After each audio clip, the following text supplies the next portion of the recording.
और अगर Pepsi Coke पीना है तो सोच कर पियो कि इसमें वही एसिड है जिससे टॉयलेट क्लीनर बनता है, और उतना ही एसिड है जितना टॉयलेट क्लीनर में होता है। मैंने एक बार पेप्सी का पीएच कैलकुलेट किया था, 2.4 है, और फिनाइल का पीएच भी 2.4 है, हार्पिक का पीएच भी 2.4 है। तो एक दिन मैंने सोचा हार्पिक से टॉयलेट साफ होता है तो पेप्सी से भी होना चाहिए। मैंने किया और एकदम झकाझक सफेद से।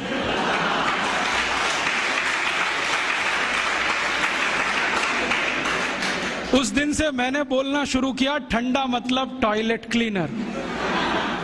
और हम पीते हैं, अकेले नहीं, घर में आने वाले मेहमान को भी पिलाते हैं। हाँ, एक तरफ कहते हैं अतिथि देवता होता है, देवताओं को ही संडा साफ करने का पानी पिलाते हैं।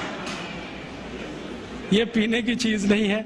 और अब तो आपको मालूम है ना, पेप्सी कोक में जहर भी है, DDT, बेंजीन हेक्साक्लोराइड, क्लोरोपाइरीफॉस, ये सब पेस्टिसाइड्स।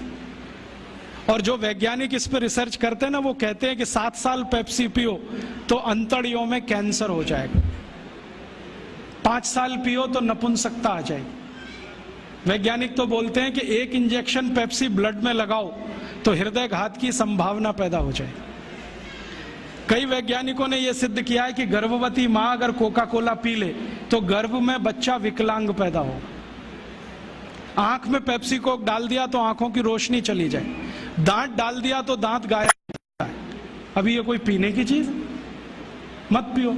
अपने पास बहुत कुछ है पीने के लिए, संतरे का रस, मौसमी का रस, नींबू की शिकंजी, नारियल का पानी, दही की लस्सी, गाय का दूध, कुछ नहीं मिले तो घड़े का पानी। तो ये अमेरिका और यूरोप से